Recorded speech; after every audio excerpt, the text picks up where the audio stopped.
창세전의 우리를 이라는 제목으로 함께 말씀을 나누고자 합니다. 창세전의 우리를, 굉장히 신학적으로 말하면 아주 깊은 신학적인 이론들이 많이 들어가 있는 거고요. 저는 신학적으로 이야기하기보다 성경적으로 여러분들에게 함께 말씀을 나누고자 합니다. 우리는 7월 홀리 임팩트 수련회를 준비하며 기대하며 기도하고 있습니다. 기대하시죠? 기도하고 있죠? 기다리고 있죠? 이번 수련회 주제는요, 정체성.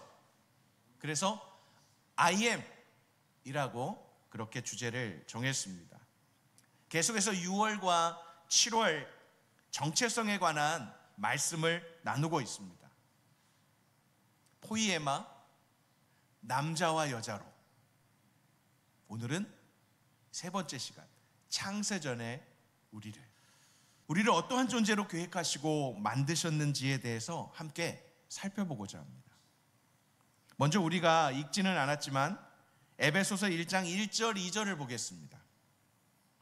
하나님의 뜻을 따라 그리스도 예수의 사도된 나 바울은 에베소에 있는 성도들과 그리스도 예수 안에 있는 신실한 사람들에게 편지를 씁니다. 하나님 우리 아버지와 주 예수 그리스도의 은혜와 평강이 여러분에게 있기를 빕니다. 서신서의 앞부분에 꼭 있는 인사말들입니다. 이 1절과 2절에서 우리가 누구였나요? 지금 누구로 표현하고 있습니까? 먼저는 성도라고 합니다. 성도.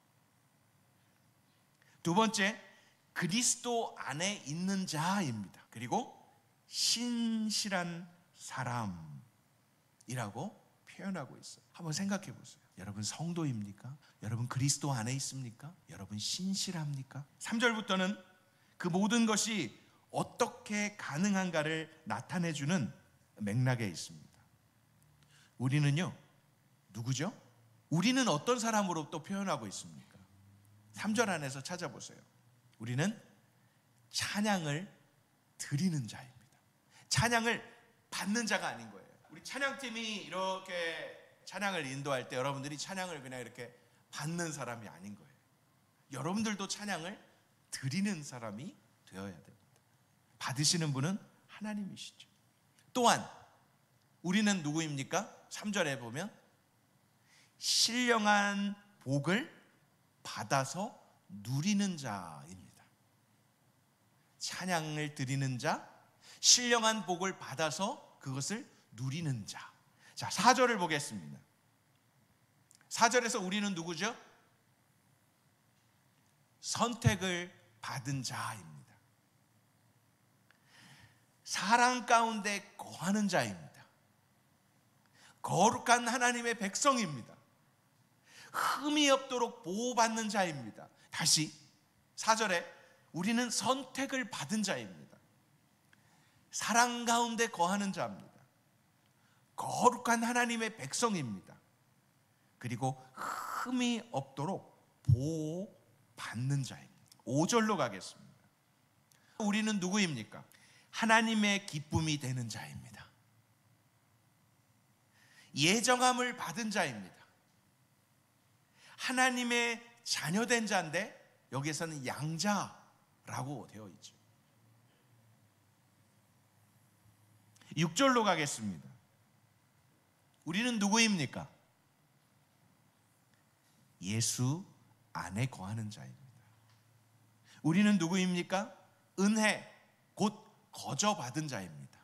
그리고 찬미할 수밖에 없는 자입니다. 없는 걸 제가 지금 이야기한 게 아니라 이 안에서 우리는 누구인가를 이렇게 조금만 바라보면 다 나와 있는 거죠.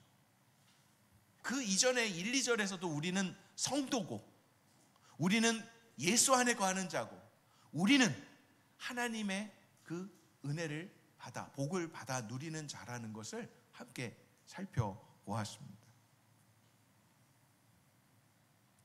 3절과 6절에서와 같이 12절과 14절도 같이 보겠습니다. 이는 그리스도 안에서 먼저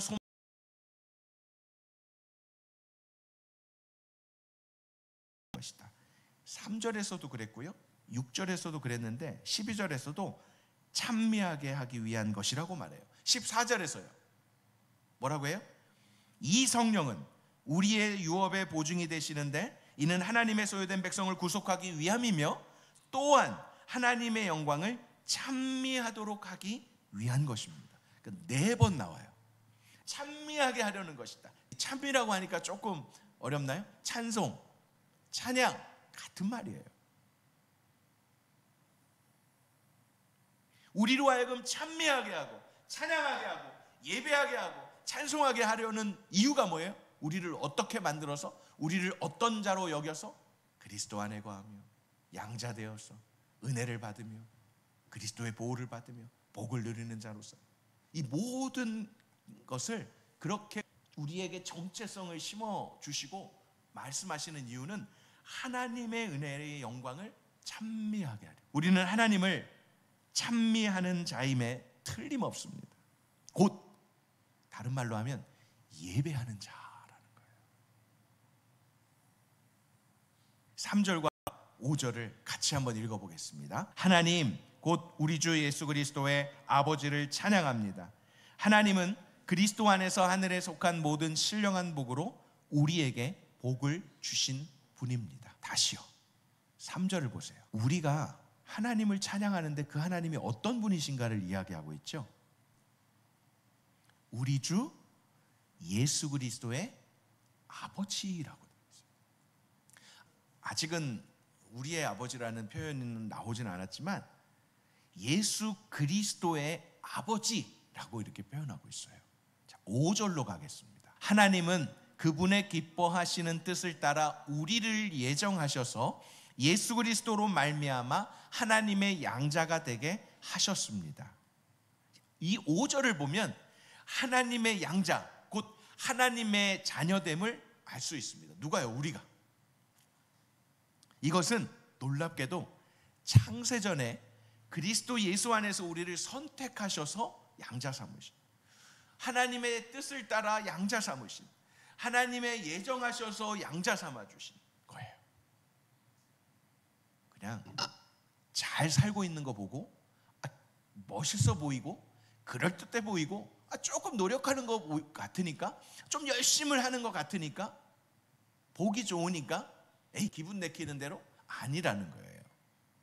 창세전에, 여기서 창세전이란 포이에마, 우리를 만드시기 전에 이미 우리를 자녀 삼으시겠다고 하나님이 예정하셨다, 결정하셨다, 작정하셨다라는 겁니다. 자, 로마서 8장 14절로 17절을 눈으로 따라와 보십시오. 누구든지 하나님의 영으로 인도를 받는 사람들은 하나님의 아들들입니다. 자, 미안해요. 이 한글이 이렇게 돼 있지만 번역을 읽을 때 우리 자매들은 하나님의 딸들입니다, 이렇게 읽어도 틀리지는 않아요. 아셨죠? 네.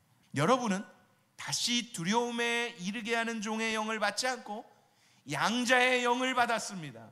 우리는 그 영으로 아바, 아버지라고 하나님께 부를 수 있는 거예요.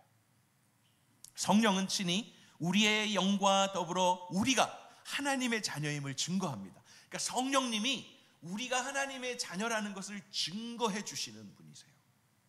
17절, 우리가 자녀이면 또한 상속자입니다. 여러분, 그냥 자녀로 여겨지는 것 아니라 우리가 그리스도와 함께 영광을 받기 위해 그분과 더불어 고난을 받으면 이제 그 십자가의 그 예수 그리스도로 말미암아 우리가 자녀가 되었지만 그 고난에 동참하는 그런 의미가 있는데, 이 부분은 제외될 게 아니라 핵심은 우리가 하나님의 상속자라는 겁니다. 그리스도와 함께 상속자가 되었다라고 성경은 말하고 있습니다. 하나님의 자녀. 그러므로 하나님께서는요, 우리의 하늘 아버지이심에 분명합니다. 우리가 하나님의 자녀가 되었으니까 하나님을 아버지로 그렇게 부를 수 있는 거예요. 여러분들의 기도를 한번 잘 살펴보세요. 뭐 전능하신 하나님, 이런 표현들을 여러분들이 기도할 때 앞에 하나님을 표현하는 표현들이 어떤 표현인가를 한번 살펴보세요. 거기에 하나님을 아버지라고 부르기가 아직까지 불편하거나 하나님을 아버지로 느껴지지 않거나 아버지인지를 모르면 그렇게 부를 수 없는 거예요. 아무한테나 아버지라고 부를 수 없잖아요. 그러나 하나님이 하늘에 계신 나의 아버지라고 믿어지고 여겨지는 것과 상관없이 하나님은 우리를 양자 삼아 주셔서 우리가 부르든 부르지 않든 하나님은 하늘 아버지세요. 그러나 할 수만 있으면 우리가 그 하나님을 아버지라고 부를 때 굉장히 좋아하시죠. 그렇게 부를 수 있는 것도 성령이 우리 안에 그 영으로 아바 아버지라고 부를 수 있도록 증거해 주시는 분이 성령님이십니다. 내가 어디로부터 온 존재인가를 바로 알 때 우리의 삶의 방향도 바르게 향할 수 있는 것입니다. 내가 누구인가? 에베소서를 통해서 사도 바울은요, 성도여 신실한 자들, 그리스도 안에 있는 자들인 에베소 교회의 성도들이 하나님을 더 깊이 알기를, 그분을 아버지라고 부를 수 있기를, 그분이 주시고자 하는 복을 알기를, 아니요 받기를, 누리기를 원하는 마음에서 편지를 쓰고 있는 것입니다. 에베소 교회 성도들이 하나님을 더 깊이 알고 하나님으로부터 나오는 모든 영적인 복들을 누리며 살기를 바라는 마음이 간절하게 들어가 있는 게 에베소서예요. 이 에베소서 서신의 핵심이라고 말할 수 있는 절이 있다면 1장 3절입니다. 개역 성경은 찬송하리로다 이렇게 시작해요. 그러나 우리말 성경은 하나님 곧 우리 주 예수 그리스도의 아버지를 찬양합니다. 이 말을 통해서 사도 바울이 하나님에 대한 의식을 바르게 가지고 있다는 것을 알 수 있어요. 사도 바울에게 있어서는 하나님이 아버지야. 복 주시는, 만드신 아버지야. 하나님을 찬미하게 하려는 것을 알고 있기 때문에 찬송하리로다 라고 말하는 거죠. 우리가 하나님을 잘 알지 못하기 때문에 우리의 삶에 풍성함을 누리지 못하는 일이 얼마나 많이 있습니다. 풍성한 삶과 복은요, 하나님을 아는 데서부터 나옵니다. 하나님을 알게 하려고 호세아 선지자는요, 얼마나 애통하며 외쳤습니까? 그가 사랑으로 다가갈수록 그의 아내인, 앞에 붙어야 될 고멜 아내 앞에 음란한이라는 이 단어를 붙일 수밖에 없는 이 아내 고멜은 그 호세아의 사랑을 외면합니다. 데려다 놓으면 또 나가고, 데려다 놓으면 또 나가고, 다른 데서 사랑을 찾아 헤매이고 있었습니다. 우리가 찾고 누려야 할 사랑과 풍성함은요, 그리스도 예수 안에 있다는 것과 하나님의 정하신 뜻을 따라서 신실하게 영적으로 살아가는 성도들에게, 그리스도인들에게 주어지는 것임을 사도 바울은 주의를 기울이며 에베소서를 통해 진술해 가고 있습니다. 저도 그 마음을 가지고 지금 여러분들에게 전하는 것입니다. 하나님의 자녀로 산다는 것, 그분의 모든 것을 찬양함으로 시작합니다. 사도 바울은 하나님의 존재를 누구보다도 잘 알기에 하나님을 찬양하는 것이 이 서신의 시작을 여는 찬송하리로다 라고 시작하는 당연한 순서인 거예요.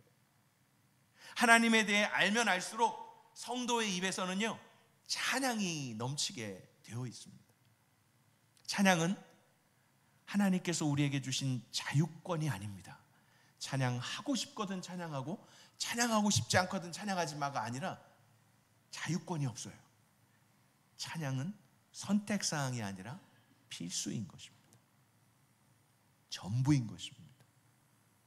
그런데 우리의 입에서 찬양이 넘쳐나지 않는다는 것은 여러 가지 이유가 있겠지만 하나님을 제대로 알지 못하기 때문에 그렇습니다. 하나님의 자녀됨을 믿지 못하거나 인정하지 않거나 받아들이지 않고 있다는 것을 기억하시기 바랍니다. 여러분들 입술에서 찬양이 메말랐다, 찬양이 멈춰졌다, 찬양이 없다, 하나님의 자녀가 아니라는 어떤 에비던스가 되는 거예요. 다른 사람이 판단할 건 아니고요, 자신이 자기를 보면 알아요.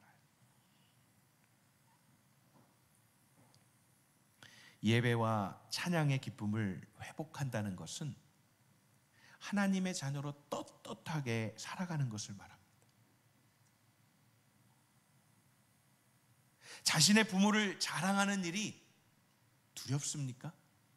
쑥스럽습니까?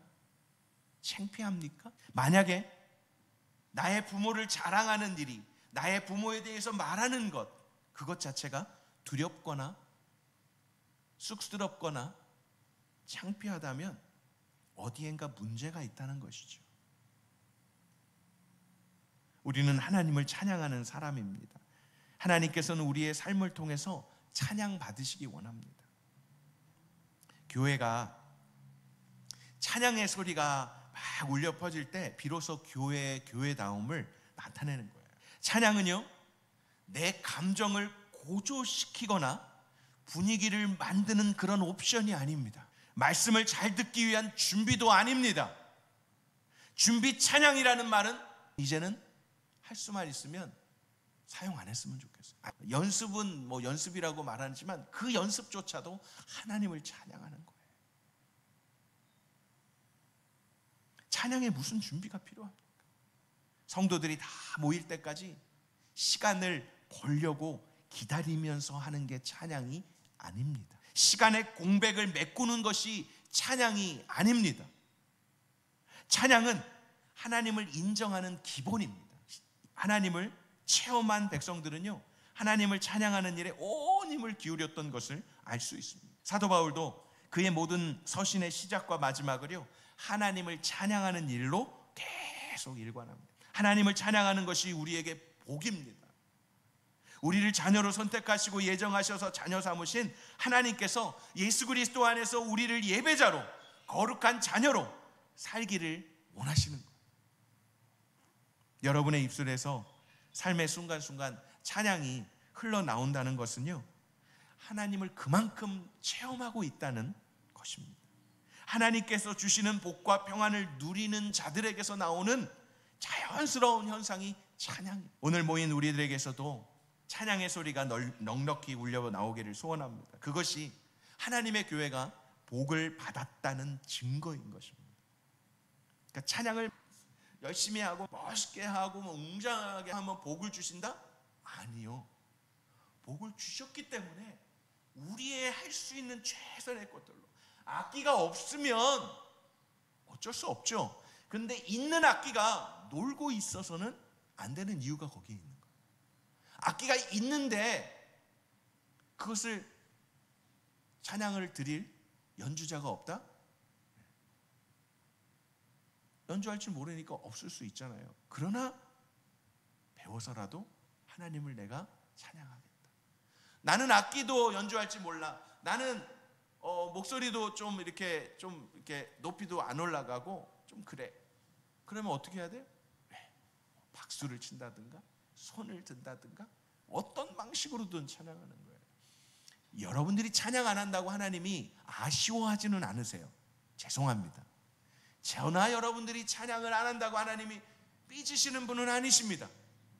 하나님은요, 돌들로도 하나님을 찬양하게 하시는 분이십니다. 얼마든지. 그러나 이왕이면 돌이 찬양하는 것보다 만물의 영장이라고 하는 하나님의 형상대로 남자와 여자로 지음받은 저와 여러분들이 하나님을 찬양할 때 하나님은 더 기뻐하신다는 사실입니다. 찬양의 소리가 기어 들어가는 것은 어디엔가 문제가 있다는 것입니다.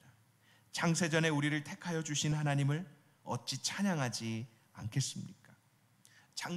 우리의 영혼의 깊은 곳에서 하나님을 체험한 자는 그의 모든 삶이 찬양이고 영광이 되는 것입니다. 하나님의 교회가 하나님의 임재하심을 느끼며 그 하나님의 임재 앞에서 어찌할 바를 몰라서 자연스럽게 나오는 게 찬양인 거예요. 찬송하리로다, 찬송하리로다, 내 영혼아 여호와를 찬양하라. 하늘에 속한 신령한 복을 예비하시고 누리게 하시는 하나님을 우리 모두 찬양 드리기 원합니다. 사도 바울은요, 성도들이 하나님의 계획하심과 택하심으로 부르심을 입은 자들의 모임임을 강조하고 있어요. 하늘의 신령한 복을 받을 수 있는 자들은 하나님의 부르심에 응답하여서 하나님의 자녀로서 살아가는 자들입니다. 2절부터 12절까지를 보면 계속해서 사도 바울은 우리라는 표현을 하고 있어요. 6절까지는 읽었으니까 7절로 12절까지를 보십시오. 그리스도 안에서 우리는 하나님의 은혜의 풍성함을 따라 그분의 피로 구속 곧 죄사함을 얻었습니다. 하나님은 우리에게 모든 지혜와 총명을 넘치게 하셔서 그리스도 예수 안에서 미리 세우신 하나님이 기뻐하시는 뜻을 따라 하나님의 뜻의 비밀을 우리에게 알리셨습니다. 이는 때가 차면 그리스도 안에서 하늘에 있는 것들과 땅에 있는 것들을 모두 통일시키고자 하는 것입니다. 그리스도 안에서 그분이 원하시는 의도대로 모든 일을 행하시는 분의 계획에 따라 우리가 예정함을 입어 유업을 얻었는데, 이는 그리스도 안에서 먼저 소망을 가진 우리로 하여금 하나님의 영광을 또 나오죠. 찬미하게 하기 위한 것입니다. 그리고 그 우리가 13절부터 더 자세하게 표현되어 나오고 있습니다. 우리라는 표현이 아닌 다른 표현으로 13절로 15절까지를 봅니다. 그리고 우리도 라고 하지 않고요, 여러분도 그리스도 안에서 진리의 말씀 곧 여러분을 위한 구원의 복음을 듣고 또한 그리스도 안에서 믿어 약속하신 성령으로 인치심을 받았습니다. 12절까지는 우리 그러다가 더 확장시키는 거예요. 여러분, 이렇게 13절부터 이 성령은 우리의 유업의 보증이 되시는데 이는 하나님의 소유된 백성을 구속하기 위함이며 또한 하나님의 영광을 찬미하도록 하기 위한 것입니다.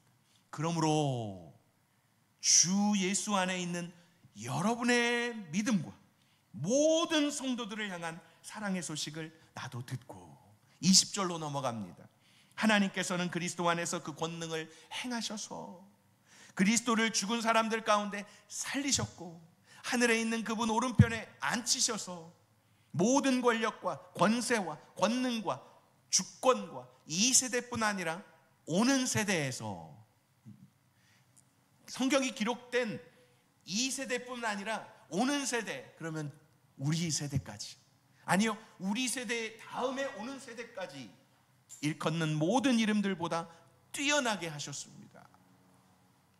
결국 여러분은 누구를 말하고 있습니까? 여기서 말하는 여러분, 그것이 에베소서 1장 22절과 23절에서 이제 쫙 펼쳐줍니다. 그러니까 우리 하다가 여러분 하다가 그 여러분이 누군가를 22절과 23절에서 이야기를 하는데 같이 읽겠습니다. 그리고 하나님께서는 만물을 그리스도의 발 아래 복종하게 하시고 그리스도를 만물 위에 교회의 머리로 삼으셨습니다. 교회는 그리스도의 몸이요 만물 안에서 만물을 충만하게 하시는 인분의 충만입니다. 네. 우리 하다가 여러분 하다가 그 여러분들을 뭐라고요? 교회라고.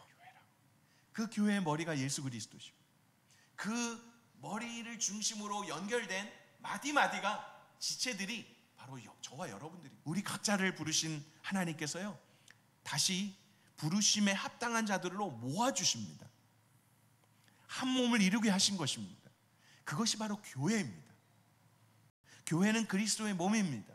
그리스도의 몸인 교회는 하늘의 신령한 복이 넘치는 곳입니다. 그 복을 나누는 곳입니다. 알지 못하는 자들에게 그 복을 전하는 것입니다. 그래서 선교를 가는 거예요. 그래서 전도를 하는 거예요.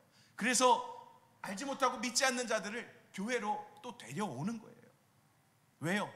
알게 하려고, 누리게 하려고, 하나님이 아버지시라는 걸 보여주기도 하지만 누릴 수 있도록, 너 하나님의 자녀야, 마귀의 종이 아니야, 하나님의 자녀야 라는 걸 알려주고 싶어서 전도를 하고 선교를 하는 겁니다. 그리스도께서 교회의 머리시기 때문에 그리스도 안에서 누려야 할 복은요 반드시 교회를 통하여서 주십니다.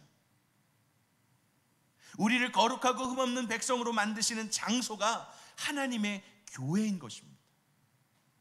우리는 교회를 통해서 하나님을 더 깊이 알아가고요, 하나님의 형상을 닮아가는 공동체로 모인 곳입니다. 그런데 이 땅에 육신을 입고 있는 저와 여러분들이 함께 모여 있는 이 유형 교회, 눈에 보이는 건물적인 건 말고요, 교회라고 모여 있는 이 공동체조차도 이 땅에 육신을 입고 있기 때문에 완전하지 못하죠. 불안합니다. 부족합니다. 그래서 이 땅의 모든 교회들은 다 엄밀히 말하면 리노베이션 중이에요. 공사 중이에요. 자신의 교회는 튼튼해, 흔들리지 않아 라고 장담한다 할지라도 그 교회조차도 불안하고 미완성이고 공사 중인 교회들인 거예요. 여러분, 교회에 와서 완전을 바라지 마세요. 어느 교회를 가보세요. 완전한 교회는 이 땅에서는 없습니다. 그러나 완전을 향해서 가는, 온전해져 가는 교회, 건강해져 가는 교회, 완성되어져 가는 교회들은 있죠. 그 교회에 한 사람 한 사람이 저와 여러분들이.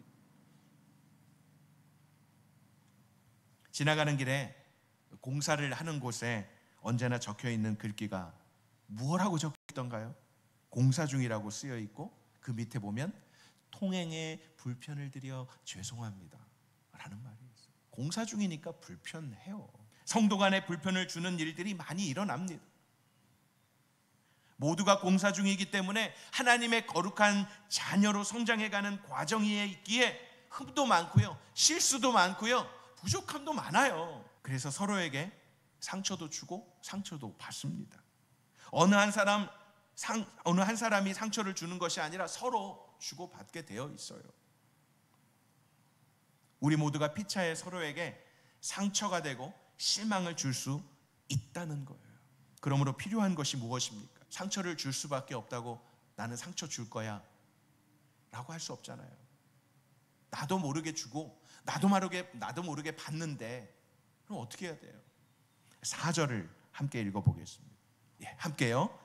하나님은 세상이 창조되기 전에 그리스도 안에서 우리를 선택하셔서 사랑 가운데 그 앞에 거룩하고 흠이 없게 하셨습니다. 바로 사랑입니다. 완전한 교회 아니지만 사랑으로 완전해져 가고, 사랑으로 세워져 가고, 사랑으로 온전해져 가는 거예요.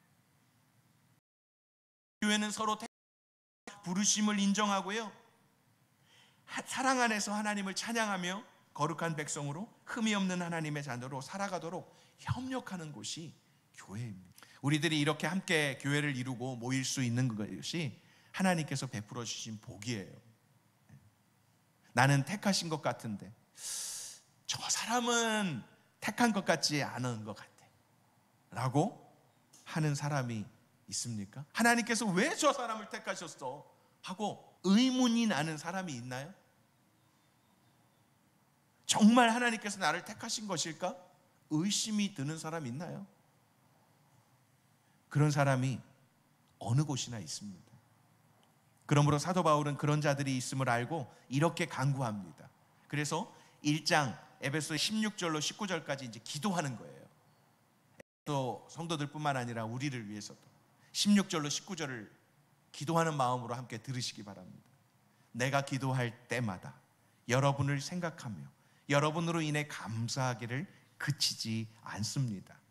우리 주 예수 그리스도의 하나님 영광의 아버지께서 여러분에게 지혜와 계시의 영을 주셔서 하나님을 알게 하시기를 기도합니다. 그가 여러분의 마음 눈을 밝게 하셔서 하나님의 부르심의 소망이 무엇이며 성도 가운데 있는 하나님의 유업의 영광의 풍성함이 무엇이며 하나님의 힘의 능력의 역사하심을 따라 믿는 우리를 위해 베푸신 하나님의 지극히 크신 권능이 어떠한지 여러분으로 알게 하시기를 기도합니다. 알게 되려고 기도하는 거예요. 수련회 때뿐만이 아니라 우리 인생의 모든 삶이 나는 하나님의 자녀라는 것을 알고 하나님이 얼마나 우리에게 좋은 것을 주시고자 하시는 것인가를 알고 그 주시는 것을 받아 누릴 때 그 풍성함이 나에게 멈추지 않고 다른 사람들에게, 공동체의 다른 이들에게 흘러갈 때의 그 영광스러움과 기쁨을 알게 하시고, 그래서 그 입에서 찬양이 멈출 수 없는, 막을 수 없는, 다윗이 법궤가 들어올 때 바지가 내려가서 이 하체가 드러나는 정도까지 갔는데도 불구하고 춤을 추며 기뻐했던 부인이, 당신은 어떻게 그럴 수가 있어? 창피하지도 않아. 왕이 돼가지고. 그렇게 해도 괜찮다고. 내가 당신이 비웃어도, 아니 사람들이 비웃어도 나는 하나님 앞에서, 나는 하나님의 자녀로 춤추고 예배하고 찬양한 것에 전혀 부끄럽지 않다고 그렇게 고백했던 그 다윗을 하나님은 뭐라고 표현하세요? 내 마음에 합한 자다. 예배 나온 여러분들에게 할 말은 아니지만 생각은 해보자는 거예요. 예배를 드리고 싶을 때 드리고, 예배할 시간이 있을 때 드리고, 예배할 마음이 생기면 드리고, 예배 안 가면 찝찝하니까 드리고, 예배에 가면 뭔가 사람들을 만나고, 예배에 가면 뭔가 얻을 것 같으니까 드리고, 예배해야 내 마음이 편하고, 그래서 예배 드립니까? 좀 더 몇 가지 더 있지만, 그러나 생각해보자는 거예요. 우리가 예배 잘하는 걸 알지 못하고 드릴 때 그런 일들이 있어요. 내가 이 예배자, 하나님의 자녀로서 하나님의 그 영광스러움을 내가 누리는 자로서 하나님은 나의 찬송을 받기를 원하시는 분이라는 걸 알고 드릴 예배, 그 예배가 어떤 형식으로 드리든, 옆에서 졸든, 옆에서 떠들든, 옆에서 자고 있든, 내가 하나님께 드리는 예배를 하나님이 받으신다는 거예요. 하나님이 교회가 드리는 예배도 받으세요. 공동체성을 가지고 드리는 예배를 받으세요. 그러나 하나님은 떠리로 한 사람이 제대로 안 드려도, 공동체가 제대로 안 드려도, 한 사람만 드려도 그 공동체의 예배를 받아주시냐? 생각해 보세요. 반대로 공동체가 다 예배를 잘 드리는데 나는 예배할 마음도 없고 그냥 억지로 앉아있는데 하나님이 그 공동체의 예배를 받아주신다? 그것도 생각해 보세요. 정말 그럴까요? 예배는요, 하나님과 나 1대1의 예배가 온전한 예배입니다. 그러면 교회 안 가도 되겠네요. 저 혼자 예배 드리면 되잖아요. 조그만 골방에서 혼자 찬양하고 기도하고 예배 드리면 되잖아요. 예배 맞습니다. 그러나 또 말씀드려요. 2-3 사람이 내 이름으로 모인 곳에 내가 그들 중에 함께 하겠다. 혼자 있는 것보다 2명이 있는 것보다 더 많이. 그렇다고 많이 모인 사람들 중에만 하나님이 임하시느냐? 아닙니다. 1대1로서의 하나님의 자녀로서 예배하면 그걸 받으시는 분이 하나님이세요. 전체 예배를 다 받으실 것 같지만 하나님은 분위기로, 여러분들의 감정이 오늘 예배가 뜨거웠던 것 같아, 오늘 예배가 너무 은혜스러웠던 것 같아 했다고 받으시는 하나님이 아니에요. 그것과 상관없이 여러분들이 하나님을 아버지라고 여기며 하나님 아버지 앞에 나올 때 그 예배를 받아주세요. 찬양할 힘도 없고 기도할 힘도 없고 아버지의 이름을 부르고 싶은데 너무 마음이 아프고 힘들어도 그 자리에 나와서 아버지, 아니요 한다고 할지라도 그 통회하고 자복하며 회개하는 자의 예배를 하나님이 받으세요. 착각하지 맙시다. 사운드가 좋고 그럴듯한 찬양팀이 인도하고 그럴듯한 시스템이 있고, 아니요. 하나님이 나의 아버지 되심을 인정하는 자라면 그곳이 북한의 지하교회, 내가 소리내면 누군가 신고하면 붙잡혀 감옥에 가서 죽임당할 수 있다는 걸 알면서도 숨소리조차도 제대로 못 내지만 조그맣게 속으로 하나님 아버지라고 해도 하나님은 들으신다는. 그러므로 여러분들 율법적인 예배, 형식적인 예배 우리가 좀 돌이키고 회개해야 될 필요가 있어요. 기타가 없고 드럼이 없어도 여러분들의 목소리만으로도 하나님은 영광을 받으시기에 합당하신 분이세요. 그러나 할 수만 있으면 스피커와 시스템과 이런 것들이 다 함께 하나님을 높여드리면 그만큼 좋은 게 없죠.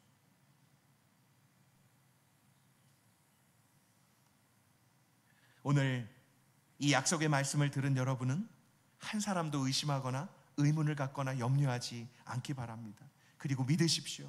오늘 본문 13절입니다. 그리고 여러분도 그리스도 안에서 진리의 말씀, 곧 여러분을 위한 구원의 복음을 듣고 또한 그리스도 안에서 믿어 약속하신 성령으로 인치심을 받았다라고 말하잖아요. 복음을 듣고 믿고 그 믿는 자를 성령님께서 너마저 하나님의 자녀야라고 하나님의 그 약속하신 그 성령으로 인치심을 도장을 찍어주는 거예요. 구원의 복음을 듣고 그리스도 예수를 믿는 자는 약속하신 성령으로 인치심을 받은 하나님의 자녀인 것입니다. 6절 말씀으로 다시 갑니다. 이는 하나님이 그분의 사랑하시는 아들 안에서, 예수 그리스도 안에서 우리에게 어떻게 주신다고요? 거저 주신 하나님의 은혜의 영광을 찬미하게 하기 위한 것입니다. 이 모든 것이요, 하나님께서 그분의 사랑하시는 아들 예수 그리스도 안에서 우리에게 거저 주신 거예요. 하나님의 전적인 은혜입니다.